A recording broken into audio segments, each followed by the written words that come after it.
नमस्कार. इंद्रधनुष्याच्या भागात आपलं हार्दिक स्वागत. आज आपल्या भेटीला आपल्या देशातील सर्वात हुशार विद्यार्थी येतोय, ज्याची ग्रीनिज बुकमध्ये नोंद झाली आहे. आणि हा विद्यार्थी मराठवाड्यातल्या हिंगोली जिल्ह्यातल्या सेनगाव तालुक्यातल्या एका छोट्या गावातला आहे, की ज्याचं प्राथमिक शिक्षण गावातच 4थीपर्यंत झालं आणि वाशिम जिल्ह्यातल्या रिसोड येथे त्याचं माध्यमिक शिक्षण 5वी ते 10वीपर्यंत आणि 11वी-12वीचं शिक्षण त्याचं राजस्थान कोटामध्ये झालं. त्यांनी 22 ऑलिम्पियाडमध्ये गोल्ड मेडल मिळवलं आहे. पृथ्वीरत्न पुरस्कार त्याला मिळाला आहे. अनेक पुरस्कार त्याला मिळालेले आहेत आणि MIT बोस्टनमध्ये त्याला प्रवेश मिळालेला आहे 100% शिष्यवृत्तीवरती. असा एक आगळा वेगळा विद्यार्थी आपल्या भेटीला येतो आहे. दर्शको, जरा सरसावून बसा आणि बघा की आमच्या आकाशनी ही जी झेप घेतलेली आहे, त्याचं नाव जे आहे ना आकाश, ते त्यांनी कसं सार्थक केलं आहे आपण थेट त्याच्याकडूनच समजून घेऊया. नमस्कार आकाश. मी जो तुझा आत्ता परिचयामध्ये उल्लेख केला की तू हिंगोली जिल्ह्यातल्या सेनगाव तालुक्यातल्या छोट्या गावातला विद्यार्थी आहे आणि आईवडील तुमची शेती आहे. तर तुझं गावचं स्वरूप कसं होतं आणि प्राथमिक शिक्षण तुझ्या गावात कसं झालं, जरा आम्हाला सांग ना दर्शकांसाठी. खरं तर म्हणजे माझं प्राथमिक शिक्षण हे गावातल्या शाळेमध्ये 1ली ते 4थीपर्यंतचं जे काही प्राथमिक शिक्षण आहे ते गावामध्ये झालं, एका जिल्हा परिषदेच्या शाळेमध्ये. जिल्हा परिषदेची शाळा म्हणजे 4-5 वर्ग असतात. बरोबर. तेच मुलं गावातले काही गणवेशामध्ये येतात, काही सिव्हिल ड्रेसमध्ये. तर अशा पद्धतीची शाळा आणि त्याच्यामध्ये मी 4थीपर्यंतच शिकलो. परंतु आईवडिलांनी लहानपणापासून एक संस्कार मनामध्ये पेडला होता की प्रामाणिकपणाने आणि कष्टाने जे मिळवलेलं असतं ते चिरकाल टिकतं. आणि एज्युकेशन, मी माझ्या खूप साऱ्या स्पीचेसमध्ये बोललो, education is a powerful weapon which brings new change in your personality. म्हणजे शिक्षण हे एक असं शस्त्र आहे जे तुमच्या पर्सनॅलिटीमध्ये एक नवीन बदल घडवून आणण्याचं काम करत असते. आणि हा विचार आईवडिलांनी 1ली ते 4थी या कालावधीमध्ये माझ्या मनामध्ये पेरला. आणि 1ली ते 4थी या बालवयामध्ये जे आपल्यामध्ये संस्कार होत असतात ते संस्कार आपण पूर्ण आयुष्यभर जपत असतो आणि याच्यामध्ये चांगले संस्कार होणं गरजेचं असते. आईवडिलांनी तेच संस्कार माझ्या मनावरती केले. अभ्यास करायचा असते, शिक्षणाने माणूस मोठा होत असतो, अभ्यास आपण आपल्यासाठी करत असतो, हे आईवडील सांगत गेले आणि मी तसं करत गेलो. खरं लहानपणापासूनच शाळेमध्ये एक हुशार विद्यार्थी म्हणून माझं असं वर्चस्व होतं आणि तेव्हापासूनच मग अभ्यासाची गोडी निर्माण झाली. अभ्यास स्वतःसाठी करायचा असतो, त्यांना आपण मोठे होत असतो. असं करत करत मी अभ्यास करायचो, शाळेमध्ये जायचो आणि त्या काळच्या स्कॉलरशिप याच्यामध्ये मी चांगलं. तुझे बाबा आणि आई काय करतात रे? आई आणि बाबा प्रामुख्याने शेती करतात. बाबा शेती करतात आणि आई घरकाम करते. शेती किती आहे? 2 एकर, 2.25 एकर अशी शेती आमच्याकडे. आणि त्याच्यामध्येच आईवडील शेतकरी करून, आईवडील कष्ट करून जो काही 5 जणांचं आमचं कुटुंब, त्यांचा उदरनिर्वाह चालतो. म्हणजे आजी आहे आणि आजी, भाऊ, आई वडील आणि मी, असे आम्ही 5 जण. मग तू जे नंतर मग 5वी ते 10वीपर्यंत तुझा तो वाशिम जिल्ह्यातल्या रिसोडमध्ये झाला का? हां, म्हणजे 4थीपर्यंत एक गुणवान विद्यार्थी म्हणून मी गावामध्ये ओळख होती. तर आता 5वीमध्ये सेमी, आता एक आपल्याकडे मराठवाड्यामध्ये काय की सेमी, हां, म्हणजे सेमी अवेलेबल नसतं गावामध्ये आणि तेच तालुक्याच्या ठिकाणी किंवा शहरामध्ये असतं. मग आता सेमीमध्ये मला जायचं आहे. तर 5वीमध्ये एक तर ॲडमिशन भेटत होतं सेमीला त्या काळामध्ये आणि 10वीमध्ये एक. तर त्याच्यामुळे 5वीमध्ये सेमीमध्ये जायचं मला. तर आता कोणता ऑप्शन समोर आहे? आईवडिलांच्या त्याच वेळेस एक दूरदृष्टी, म्हणजे वडिलांनी, आईंनी घरची परिस्थिती नसतानाही एवढं मोठं धाडस केलं.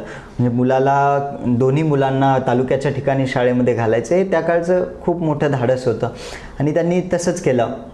म्हणजे सेमी आता कुठे चांगली, भारत माध्यमिक व उच्च माध्यमिक शाळा रिसोड या ठिकाणी मी ॲडमिशन घेतलं 5वीमध्ये आणि बस हा प्रवास स्टार्ट केला. खरं तर तिथे ॲडमिशन घेतल्यानंतर तिथे शिक्षकांची ओळख व्हायला काही दिवस लागले. नंतर ओळख झाल्यानंतर ॲज अ फ्रेंड, शिक्षक आणि मी ॲज अ फ्रेंड सगळे डाऊट त्यांना विचारायचो. म्हणजे एक तिथेही चांगला विद्यार्थी म्हणून ओळख माझी होती.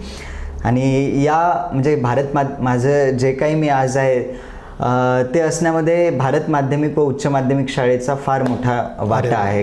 कारण की तिथे जे काय मी शिकलो, तिथे जे काही संस्कार झाले ते हार्डवर्क कसं करायचं असते हे ते सगळं तू तिथे किती वेळ अभ्यास करत होतास रे?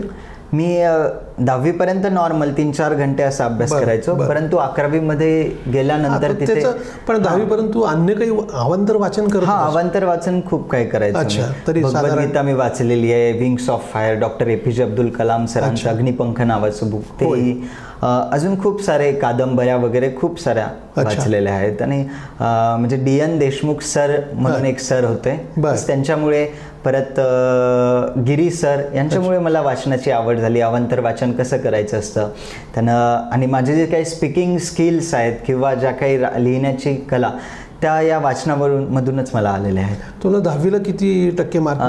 99.40, 99.40. 2019ची बॅच.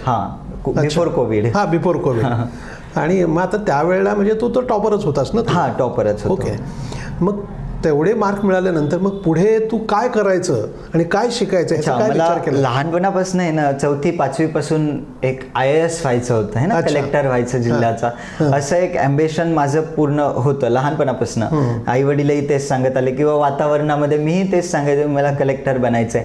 परंतु 10वी मध्ये गेल्यानंतर मग काय झालं की doctor Padmashri doctor Tatyarao Lahane, doctor Vitthal Lahane हे खूप आधीपासून कॉन्टॅक्टमध्ये होते आणि त्यांनी सांगितलं तुझ्याकडे काहीतरी असं पाहिजे समोर, आता तू म्हणजे UPSCचं प्रिपरेशन करशील, एखादी BA BSc अशी काहीतरी डिग्री घेशील आणि जाशील, जर मे बी UPSC तुझ्याकडनं झाली नाही तर मग हाताखाली काय आहे? बरोबर, काहीच नसतं. मी BA BSc करून काहीतरी माझं केलं असतं. मग त्याच्यासाठी तू काय कर की JEE किंवा NEET यांसारख्या स्पर्धा परीक्षा दे, आधी डॉक्टर इंजिनियर चांगला बन आणि त्याच्यानंतर UPSCकडे वळ, असं त्यांनी सांगितलं. मग आता मी काय बनू शकतो? तर मला doctor Padmashri doctor Tatyarao Lahane, doctor Vitthal Lahane यांच्यासोबत मी 1-1.5 दिवस होतो. त्यांनी सांगितलं, ते डॉक्टरची लाईफ मी बघितली, त्याच्यानंतर कळालं की नाही डॉक्टर नाही, मी इंजिनियर चांगला बनू शकतो. आणि मग राजस्थान कोटा येथे 11th मध्ये मी JEEची प्रिपरेशन करणं स्टार्ट केलं. तर असे हे एक महत्त्वाचं वळण माझ्या आयुष्यामधलं. आता तू जेव्हा कोटाला गेलास तर कोटा आपण खेडेगावातले राहिलेले, एकदम कोटा म्हणजे भलतंच मोठं. बरोबर. आणि तिकडेच शिक्षणाच्या तर अनेक गोष्टी, अनेक हुशार विद्यार्थी तुझ्यासारखे पण तिकडे असतील. तर तुझ्या मनामध्ये मग काय काय विचार आले त्यावेळेला? म्हणजे IITच्या प्रवेशासाठी आपल्याला काय करायला पाहिजे, तिकडे अभ्यास कसा करत होता, जरा आम्हाला सांग ना. बरोबर आहे.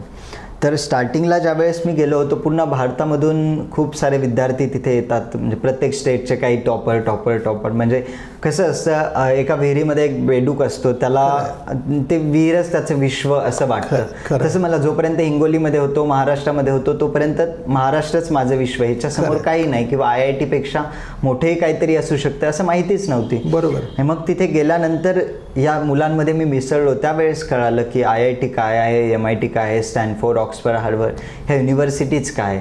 IITचा वर्ल्ड रँक 177 येतो मुंबई जगातून, IIT बॉम्बेचा. अच्छा. मग त्यावेळेस मला एक असं मनामध्ये क्लिक झालं की यार, डॉक्टर APJ अब्दुल कलाम सरांचा एक म्हणजे लहानपणापासून प्रभाव माझ्यावरती आहे. त्यांचं खूप सारं वाचन केलेलं आहे, खूप इन्स्पायर करतात ते मला. तर त्यांचं एक वाक्य आहे की लो एम इज क्राईम, कमी ध्येय हा गुन्हा आहे. बरोबर. त्याच्यामुळे माझं ध्येय मोठं ठेवलं. मी IITच का करायचं, जर मी MIT, स्टॅनफोर्ड, हार्वर्ड यासारख्या युनिव्हर्सिटीजला थोडा अभ्यास केल्यानंतर अप्लाय करू शकतो, तर का IIT करू मी? मग त्याच्यानंतर मी डिसाईड केला, आता काही जरी झालं तरी मला MIT मध्ये जायचं, MIT करायची, नंबर 1ची युनिव्हर्सिटी जगातली. त्याच्यासाठी ज्यांनी स्टार्ट केली, 11 आवर्स सेल्फ स्टडी करायचो, 11 घंटे, 3 hours physics, 3 hours chemistry, 3 hours maths, 2 hours English, 5 hours classes असायचे. असं 16 घंट्याचं दररोजचं अभ्यासाचं शेड्यूल.